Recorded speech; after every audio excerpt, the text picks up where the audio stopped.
What I wanted to do today was really look at how to build a membership-based practice. And my feeling really heart on heart is that this is probably going to be the one thing that will help us weather the storm of the pandemic that we're in right now. So we have a large group of patients that come in as members, and that community that we have that's consistent should enable us and support us when we reopen. And I'm going to go into that in more depth. So we're just to give you a little bit of background. So I am a practice owner. I have a reasonable sized team. So we have 6 DCs and me. I have some MTs, fantastic MTs, a psychotherapist, CAs behind the scenes. We're pretty neutral in our philosophy. So we're not massively pain-based. We aren't hardcore wellness. I would say that we sit nicely in between, and I think that this process can fit really, really nicely for anybody that has any type of practice. This is the process of the modules that we teach our DCs that join the practice, and we teach on coaching. And we are starting this process on module 4. So we're starting at the end of the journey, and there's a lot of work that happens in terms of new patients ROVs, recommending reassessments, re-reports, managing yellow flags, etc., that gets us to the point where we can have a membership based patient. So we're going to be starting at the end, and I'm going to go through that with you in a little bit more depth. So we're going to give you the top 5 tips for wellbeing membership. I'm going to ask your permission for a couple of things. So the first thing is to assume best ethics, so that every patient that I'm talking about in this presentation is a patient that we think is eligible for chiropractic care. We're also going to assume that this person has long-term, we're looking for a long-term result. We're not looking for a short result here. We're looking for them to be well long-term. And there is going to be a bit of a business framework in terms of what we're going to go through. So I hope that's all okay. Good, excellent. So I want to find out just a little bit before, and you might be able to give me a heads up here, Connor. How many people in the group, if you've got your chats open, already run membership-driven practice? So whether you get any yeses for that, Connor, it'd be great to know about that. Anybody saying yes to that? A couple of people in the chat there. And then, has anybody in the group got regular maintenance-based patients that come in consistently for care that aren't on a membership? So give me a little few nods in the chat for that, please. We're getting a few there, Connor. Yeah, cool, cool. So how many of you would like to have more certainty right now regarding the stability of your list and your income? I'm assuming there's going to be a few yeses for that. Definitely. Okay, and then the last thing is, how many of you would like to feel that you've got 75% improved or above on your long-term wellbeing patient base? So we know we haven't got people going through 10% improved, coming for years, etc. Cool, great. So let's have a look at the details. So first of all, what is a membership-driven practice? So basically, it is a direct debit wellbeing practice. So it could be maintenance-based, it could be wellness. In our practice, we call it wellbeing because we feel that that sits in the middle of the two. So effectively, patients are coming in regularly for care and they're paying by direct debit. How it works for us is we have about 650 wellbeing members paying direct debit, which is a big group of patients. I do 2 shifts a week at the moment, and all of the patients I see are on direct debit. There's 1 or 2 that pay as they go, but the majority. They can either have 3 options with us. So we have a weekly care option, a fortnightly care option, and a monthly care option. And it's up to you how you run this process. For us, monthly is probably the most common, and that's somebody that's done some really good improvements, wants to continue on with chiropractic in some way, shape or form.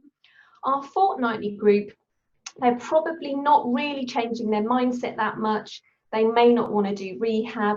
They may have lifestyle that they can't change, like work that they can't change, family that they need to look after, and they can't find a window of time to take care of themselves, so they make the decision to come more regularly.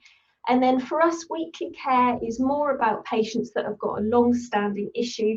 There could be comorbidities in here, but it may be patients like that are a disc patient that have done an initial course of care, and now we're spacing them out, but we know that they're probably not right to go on to every 2 weeks for a while yet. So we have 3 phases of care, and this process fits in after the 3 phases. So phase number 1 is the pain phase, and it's very important to us that we honour the reason that they came in. We want to honour what it was that made them decide to come in and see us. The second phase, we're doing rehab, mindset management, and lifestyle change. So this is the bit where the work really kicks in. We know that we can't change a patient's mindset about their own well-being probably in 2 weeks. I don't think any of us could change our own mindset in 2 weeks. So we know that process is going to take probably longer than the natural tissue healing and repair. The rehabilitation goes in that second phase, and this is the phase that patients aren't always keen to do. Sometimes they want the quick fix, they want to do the pain phase. For us, we really want them to do the second phase of care, because that's where the lasting change begins. And then phase 3 for us is the direct debit membership that we're talking about, but we call it wellbeing care. What we do when we book people onto membership is we book all of their appointments a year in advance. And I know that that can be really scary for people, because it raises the questions like, how do you know they need it? And we don't. We don't know that they need it, but what we are doing is we're monitoring their case. So one of the things that I'm really mindful of, I was watching a programme the other day about how they're looking at the progression of COVID, how they're managing and monitoring it. And the main thing that they're doing with this process is they're monitoring it over time. So the only way we can really get a very strong picture of how our patient is responding and doing is to monitor them over a long period of time. So the booking of the appointments a year in advance would be on the frequency that they've started with. That may go up or may go down. But what it does is it gives them the opportunity to have a regular time that works for them. So if I know that Derek starts at 7:30 on a Monday night, he's in on that first Monday of the month at 7:30 for the rest of the year. There is no reason why Derek can't come because somebody else has booked into Derek's slot. So what it does is it gives them the opportunity to have that priority appointment. So the benefits of this process, I'm going to list those for you. So first of all, patients are being monitored regularly. And I think this is really important in our profession. If you're looking at symptom and you're looking at disease as the way that you practice, you have got an opportunity that a lot of general practitioners and other medical professionals don't have, which is you can see a problem beginning in its infancy and potentially flag that much, much quicker than somebody else. You can also see when people are responding, and you can also see from understanding and having a relationship with them what are triggers, what are aggravating factors that are affecting their well-being that they can't potentially see themselves. Patients have made a long-term health commitment.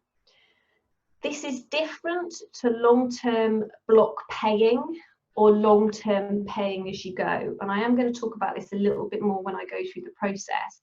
But when somebody makes the decision to do a membership, at that point, they have now decided, I want to do this consistently for a period of time after now.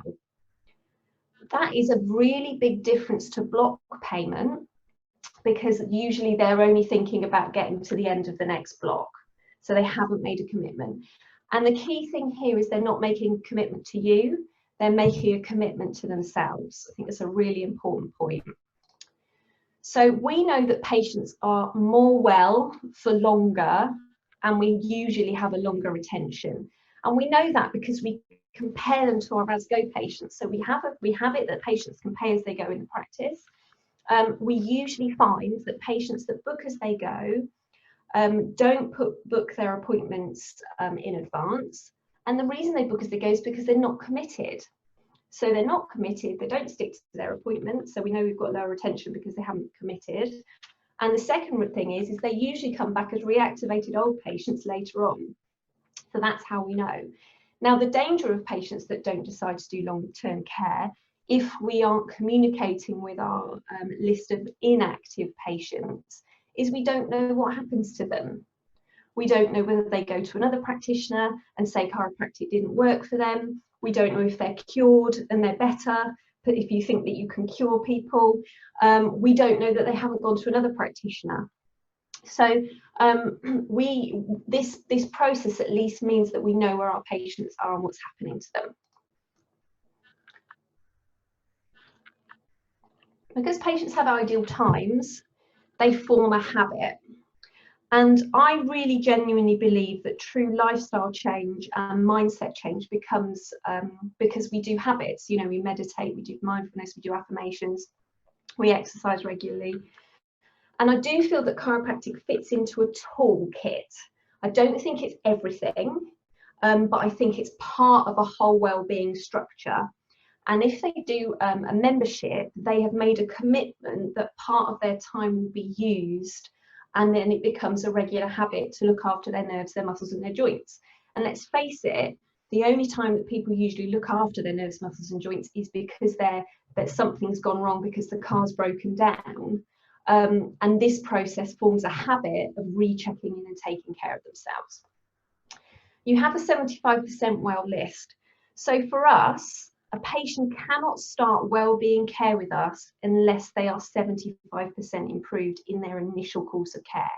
We have a lot of systems in the practice that act as a safety net, so that a patient, we will always know where a patient is in terms of percentage improvement. And if they aren't where they're supposed to be, we use a variety of tools to manage that process. So they shouldn't ever get to the end of the course of care and say, oh, I know better. But they shouldn't be getting to wellbeing care and going on it early because they're not 75% improved. I'll talk about that a bit more. You've got a full list of patients at the end of the year. My diary is the same at the end of the year as it is now. And this is important at this process in time, because I know that my patients have made a commitment to see me a year in advance. When I go back into my diary, I have got to look at the rebooking of the patients that I haven't got in before, but I have all of my future patients already booked in. So I'm not going to have a massive hole in the bucket to where those patients go. Some of you haven't got wellbeing membership set up, and there will be the question of, oh my goodness, I haven't got this process in place. I don't think it's too late. Now is the chance that you have to set up processes in your practice on a reopening. And for example, one of the ways that you can use this in your practice is to say, I haven't got a CA at the moment. You've been with me for years. I want you to come in, get adjusted and go, and not have to stop at the front desk. Can I set you up on a direct debit? You can stop and change at any time. So there's some kind of safety in there too, and we'll definitely be doing that in our practice. Statistically, these patients have more reassessments than other patients. I've been coaching chiropractors for a while, and the amount of times I talk to chiropractors and they tell me they're not regularly reassessing their patients, and I won't ask anybody to fess up on this, it's big. When you have your patients booked a year in advance, you have the reassessments already booked in. Same on a course of care as well. There's less front desk traffic, so your patients are not having to stop at the front desk and book a next appointment and take a payment every visit. So if you're running a business, it reduces your front desk overheads. And there's less phone traffic because people have got their appointments booked a year in advance. If you haven't got your patients booked in a year in advance, effectively what happens is you've got a bigger chance of drop off. Because if I take one appointment out, I've got nothing else booked in, then now I'm in the situation where I'm chasing that patient to put them back in again. If I take one appointment out and I've got another 11 booked in for the rest of the year, I'm seeing them at their next appointment, worst case scenario, to rebook the one that we've missed. So it reduces your drop off that way. So let's go through my 5 principles to success. So number 1 is understanding it's not about how they pay. It really isn't about this. It is about the fact that they've made a decision before they've paid to do this long term in some way. It is very different to block, because what happens with the block is they're just looking to the end of the block going, oh, my block's run out now. Shall I carry on with this or shall I not? When you've made a decision to do a membership, you're carrying on normally until something else comes up. And if you're looking after that patient well, you should know what's come up before it's happened. They're committing to a long-term lifestyle change, not seeing how it goes until the next block. It's exactly the same if you were booking as go. The second principle is that you're creating a lifestyle habit. They're only making the decision to start this once. They're not making a decision every time they see you, or every time there's a change in the way they make their payment. But patients do still decide every time they see you if this is of value on some level. And I wanted to give you a little tool, which is something that we use with our team. And I think that this should be included in every session, every time. So the first thing is obviously an incredible chiropractic adjustment or massage or whatever it is that you do. And this is the healer space that we're in. So that's the space where we're connected to the body and we're thinking about what this person needs. Second part is the relationship, which requires us to be a human being. You know, a lot of the time when I talk to people about patient management communication, they just want to be communicating with you as if you're a human being that just genuinely cares. It also requires energy. My belief is when you walk into a room, if you're the highest energy point, you will pull people up. Most people operate probably about 80% less than you, but you can pull them up. The last thing then is that they need educational communication. And lots of times I think this is more about great quality questions than telling our patients what they should and shouldn't do. And this is us being the expert. And in every session for us, we're going to summarize what we've done and why. And that's so important, because then it reminds the patient of exactly what you've looked at, what you've done to help, and how that's going to benefit them long term. And whether you do membership or not, I really genuinely believe you should do that in every session. So third principle is you are not selling membership. It is not about us, it is about them. And I think the recommendation for the well-being care should be based on these factors, and I'm sure there's more.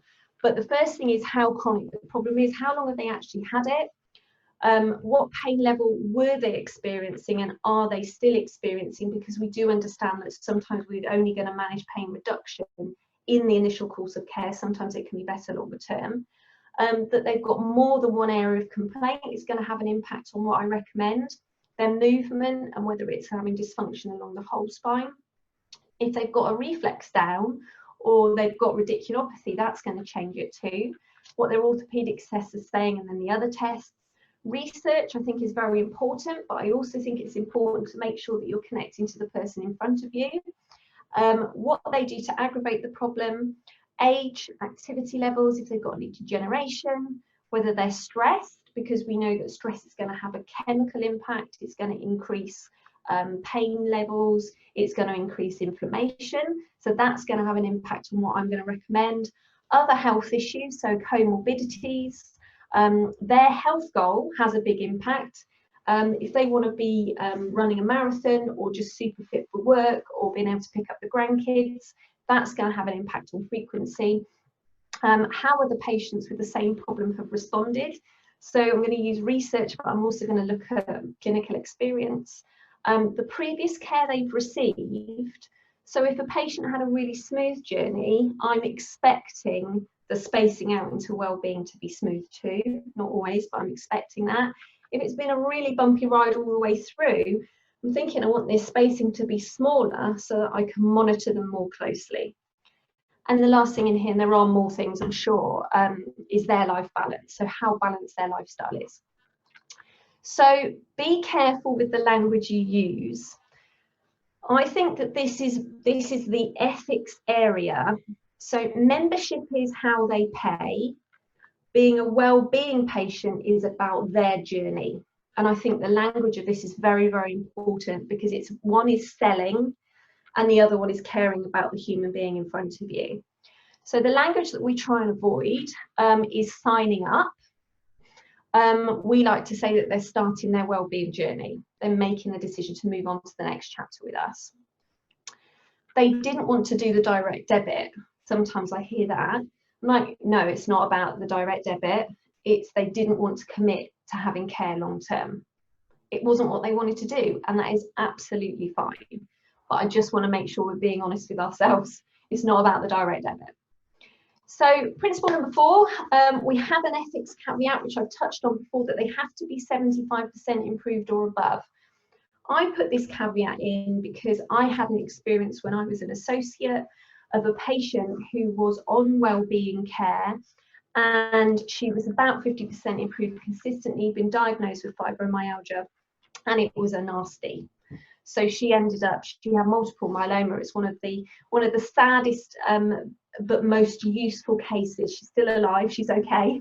But one of the key things about this was that it made me realise that she was saying 50% improved for quite a long time, and I thought that was high enough because of the diagnosis she'd been given elsewhere for us to carry on.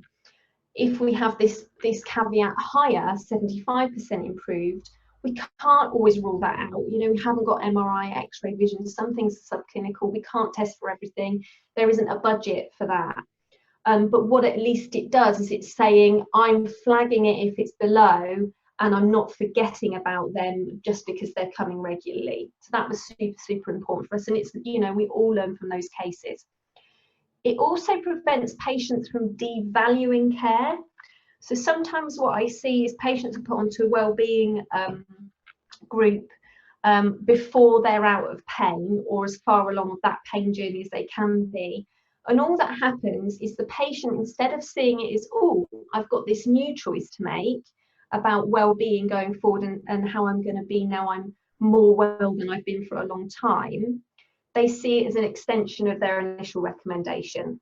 And then all that happens is they do that for a period of time, the pain goes, and then they stop. So you end up with a patient that starts the process because they haven't really committed to it. And I don't really want patients to be super pain based on this. They are going to come in with symptoms sometimes. They are going to come in with new complaints. They are sometimes going to come in well and leave feeling even better.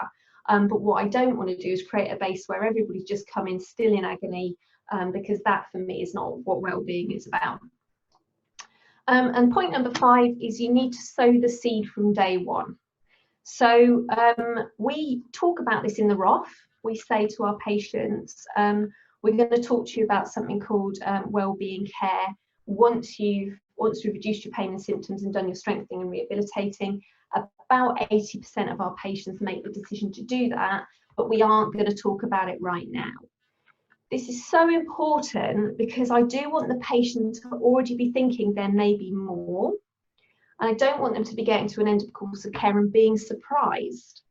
It should be something that they're aware that we may discuss. If I know I've done a really good report of findings, the patient will normally say to me, so what happens when I finish my initial course of care? Will I need to carry on with chiropractic in some way, shape or form? And I'll say it's up to you, but most of our patients decide to do that. We talk about it during the course of care. We talk about it with 3 phases of care posters. We talk about it when we're giving examples of cases. We talk about it in testimonials, but we talk about it mainly with the patient in the context of their health aim. So if I've got a patient that wants to get back to playing golf, the pain phase will be honouring the initial pain. The second phase will be rehab, lifestyle and mindset change. And then the third phase will hopefully be them doing the golf consistently long term. And then the last thing is we discuss it in the wellbeing reassessment. So I'm just going to go through this with you now. This is what I kind of feel like is a little bit of gold that I'm going to give you, which is how to actually do it in the room.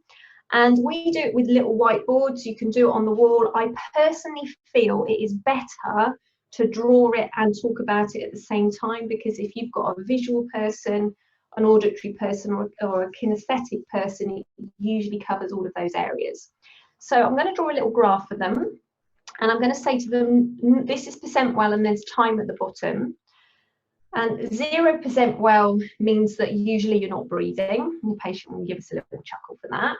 And then 100% well is usually not that realistic. Most of us even get coughs and colds and feel unwell some of the time.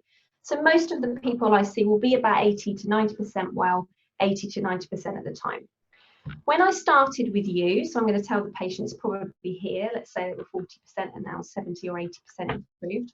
I'm going to draw them a little graph and I'm going to say we adjusted you and you kind of took 2 steps forward, 1 step back. We had a bit of a dip when you got your new job, but now we're consistently moving up.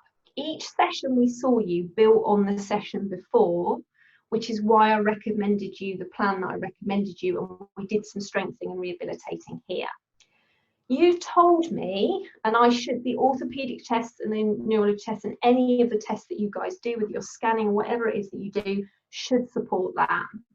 I think the 75% improved, I might get asked this question, is not just what I think, it's what they think and what the tests show. You know, if somebody can't move their leg, but they say I'm 75% improved because it doesn't hurt anymore, don't think that that is a 75% improvement. So now I'm going to say, okay, now you're telling me you're about 80%. Now we've got 3 choices here. The first is that we can stop. And I like to say that first because that's my ethical part of me saying, okay, we can stop here. Go away, do your exercises, give me a ring. If it hurts again, off you go. And some patients who are usually in a strong positive mindset, who are responsible for the health and well-being and maybe haven't got lifestyles that are very stressful will make the decision to do that. And that's okay. The other options is that we can basically see you when you're in pain again. And I'm not saying that's definitely going to happen, but most of the time we've got 4 reasons that our nervous systems don't work properly, joints get stuck, irritated, muscles don't work properly. It's doing something repetitive, being in one position for a long period of time, traumas and falls, which hopefully they haven't had, and stress having an impact on the chemistry and the way that the body works. And usually over the time, the body creeps down. What I find is 2 things happen. Either you ring me here, so I'm now talking to the patient, and then you book back in and we have to go through the process all over again to get you back where you were before. And I don't like to do that. I think that means you're investing more money in this process than you should. Or what will happen is you'll go and see somebody else saying chiropractic didn't work for me, and I don't want that to happen. So we've got some choices now. If you do that, you can book in and come whenever you like. You can pay as you go, and you can not follow my plan and just come in when it hurts. But most of the time you'll be functioning probably here and not functioning up here because your body's telling us there's a problem. We've got 3 options. We can do weekly, which is my most kind of elite option. This is for my athletes, for people that have got disc problems or have had a really big issue getting well, for people that just prioritise their well-being and want to come a lot. I've got people that come fortnightly. They don't feel they need to come as frequently as weekly. What this means is they may have done a bit of rehab, but they may not be able to prioritise it, or they want backup and reassurance. And then the other one is monthly. And what happens with my monthly patients is they usually tick along, and then there's a little bit of a dip just before the month, and they're like, oh, when's my appointment? It must be due right now. What I then do is I go through the pricing and say to the patient, look, we usually do this by direct debit. You can pay as you go, but direct debit is a bit cheaper. Really, the reason we do that is you can come in, get adjusted and go, and we book your appointments in advance so you've got your priority time. You can cancel at any point. There is no contract. It's really important, and we can change you in whichever level. And I would just say to them, what are your thoughts? Before this, I have already decided what I think the recommendation should be, because I'm the therapist. I have got an idea of what I think they should be on. If they're a disc patient and they're in 7 out of 10, I'm not going to recommend them monthly. It's just not going to happen. If they're a patient that's done beautifully on their course of care, I'm not going to recommend them weekly. But I'd be interested to know, because this process, this discussion is a relationship. This is about their health and well-being going forward, and this is about my decision in terms of what I think I would recommend. But I am sitting back. Once they've made the decision, it's up to them. And then we normally take them to the front desk, do the paperwork and get ready to go. And if they want to stop, we've usually got a session or two after. We can discharge them and send them away with their exercises. So a couple of things then, just to recap. Understand it isn't about how they pay. You're creating a lifestyle habit. You're not selling membership. It's about them, not us. Have the ethics caveat. That means you don't have red flags on your wellbeing list. You might do, but not obviously, if you like. And sow the seeds from day one. And remember the benefits. They're monitored regularly. They've made a long-term commitment to themselves. They are more well for longer, in my opinion. I have practiced both ways. You've formed a habit. They're 75% well. You've got a full list at the end of the year. Statistically, they're reassessed more regularly. You've got less front desk traffic and phone traffic and more. So I'm going to open the floor to questions. Before I do that, if those of you who would like a free membership how-to guide, chuck me an email, alex@wellbeingrev.com, and I will send that guide out to you. And this is going to be a step-by-step how-to implement it into your practice. That's absolutely free of charge, and it's there for you. And for those of you who may be interested in some of the module stuff, because of COVID, we've slashed our prices 80% down to 20%. So the modules, each module was £495 before. Now they're £99 each. So if you want to know about membership, patient communication and the systems, plus get talks and how to manage a team, you can do that for 99 quid. Any of the other modules you like. I'm not here to talk about that anymore, so I'm going to stop the share and see if you guys have got any questions. Oh, loads of stuff in the chat.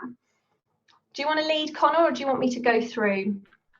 You can go through. We also have a couple on the Facebook Live, which I will go through whenever we get through the ones that are in our chat here. Cool. So we have, let's just check at the top, lots of yups. I'm assuming that's all the people answering the questions. Yes, they like more stability. MOT care, no membership. So lots of people doing maintenance, yes, regular maintenance, but not on membership. And I would just say to you guys, they've already made the long-term health commitment to you. They've decided, but you're letting them queue at your front desk and pay every time. Your CAs are going to hate you when you introduce it, but they're going to love you long-term. They're going to love this. So do you offer an incentive for becoming a member? Yes, we do. So our price point is reduced slightly. It is about, on average, a member will probably pay £30 an adjustment. It does reduce our price point of the average adjustment price in the clinic considerably, having a membership base, but it also lowers our marketing costs. So if you're a practice owner, it's going to reduce it that way. My feeling on this, however, is it isn't about the price discount. It shouldn't be about the money for the patient. It should be about the commitment they've made. But you do want to reduce it enough for them, if they have committed, to not think it's easier to pay as go, because then you're increasing what you have to pay at the front desk and the traffic and managing people in the welcome area. So yes, we do. We have to get a copy of the slides and recording. I want our practice managers to see this. Is that all right, Connor? I think that's okay. Cool. Yeah, will it be able to see on YouTube? Yeah. Can we get the PowerPoint? Yeah. What your price is? So our prices, I think, are too cheap, but we've had them for a really long time. And I think that there is a loyalty process here. Our practice has been open for 8 years now. I've got people that have been with me for a very long time. We've only really price increased once for those. So monthlies are 30, fortnightlies are 65. The key thing with the fortnightlies is we used to do twice a month, but there are quite a few more 3-week months than you realise, and the patients that were on the 3 weeks were really frustrated that it had a 3-week gap. So the extra £5 is basically spread over the year to add up for the extra adjustments where there are 5-week months. And then we charge 95, which I think is too low for the weeklies, but most people aren't on that for that long. We wanted to reduce it considerably. It's £23.75 an adjustment for those of you with a calculator now. We wanted to reduce it significantly because we wanted people that really needed it to be able to access it. We didn't want that area to be an elite in terms of price. And my belief, my genuine belief from a business perspective is you're better off having a customer that pays you less than not having a customer. So, and we all feel that right now more than we have done before. Thank you, possibly get linked to what are your prices? What do you do if a monthly patient has an acute therapy needs? We do upgrade appointments, which they pay for in clinic, but we do it at the membership price of 30. So they get a loyalty. Some of the people I work with in the practice coaching that I do have membership, and they have a loyalty so that the patients get a couple of extra free adjustments a year as part of being a member. I think from a business stability point of view, you would probably need to have a higher membership base rate cost so that you even that out over the year. Because if I have 650 of those a month, you can imagine scalably that can be a big drop in income for the practice and for the practitioner. So you have to be careful about that. We've got the desk discounts. Do you have a set reassessment appointment after X number of visits? Yes, we do. Most of the time we space our reassessments for wellbeing patients at about 6 months. And I think there's something really important here, is that when you're starting this process, patients are testing you to see if they're going to go back into loads of symptoms once they space out. Sometimes they haven't made that commitment. My feeling is that a patient will not demonstrate whether they are on the right frequency of care until they've been 3 to 6 months into this process. Because what happens over time is that they don't collapse because they've not had an adjustment. That should not happen to any of our patients unless they're acute or in the early phases of care. They should just generally go down over time. And here, they're going to be feeling all right. But here, they're not going to be feeling okay. So I'm not really looking at changing their initial process between 3 to 6 months. And if a patient wants to drop their frequency, I would normally agree, unless I think they're being absolutely mental, and I'll tell them, be like, are you nuts?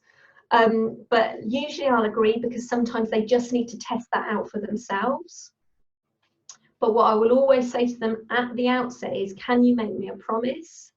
If we're trialing this together, if you're not where you should be, will you go back to the frequency that I initially recommended?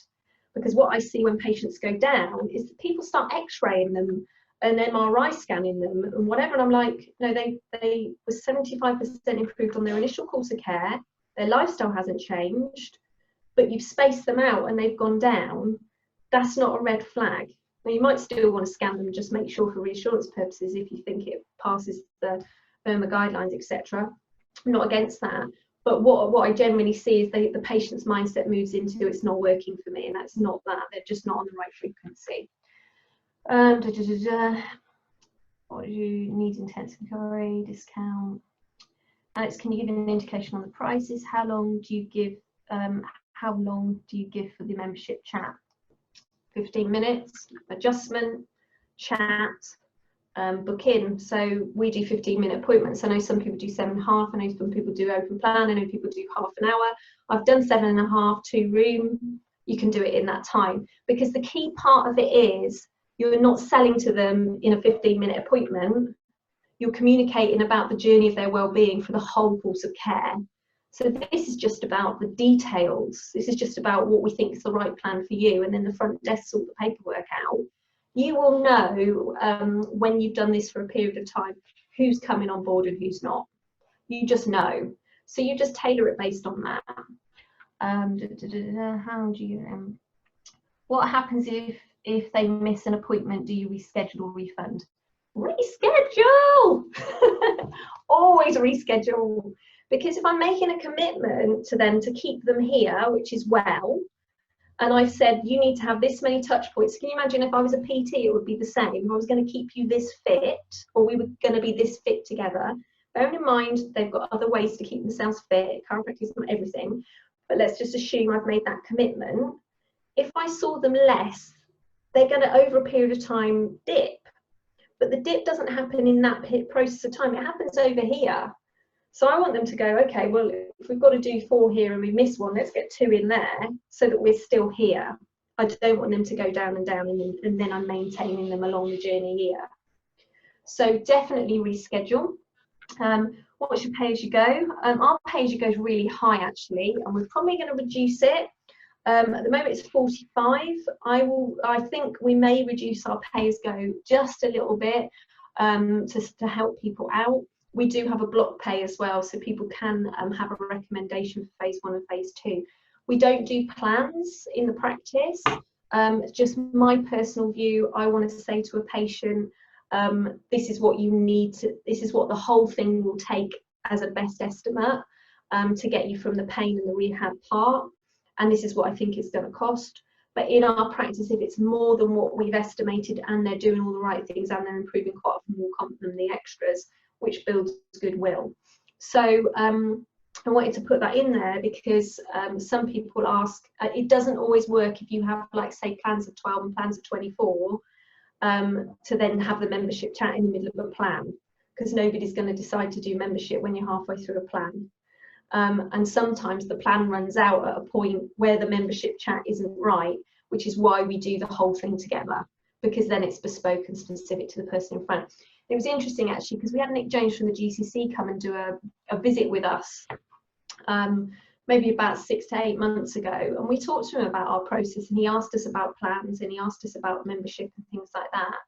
And I didn't get the he said to us, we're not massively concerned about the way you're practicing.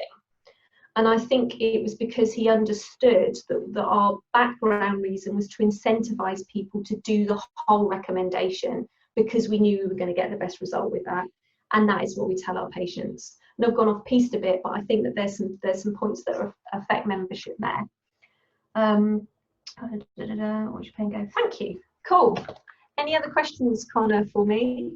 We did have a question on Facebook asking about what payment systems accept direct debit, but from my understanding, it's that the person has a direct debit that is paid and then you log it onto whatever system you're using. Is that correct? Yeah, so we do for those of you who really want to put this in their practice, send me an email, alex@wellbeingrev.com, because we have a whole module, a whole session on this. How you set it up, what paperwork you need, which companies to use, which companies not to use, and we've tried a few, how some of it can link in with your practice software. There are issues with some companies because you can't, the way to actually amend direct debit can be really challenging.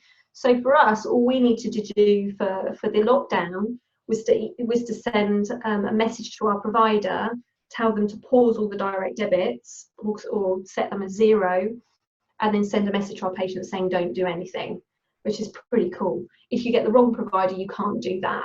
So we go through all of that in a lot of detail, and it's my husband Nick who does all the accounts and finance that does that session. And you can watch it, it's a live fast track playback, so you can watch it in your own homes.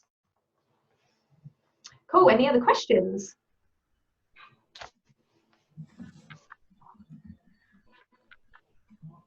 Anything else? I think we're getting anybody else.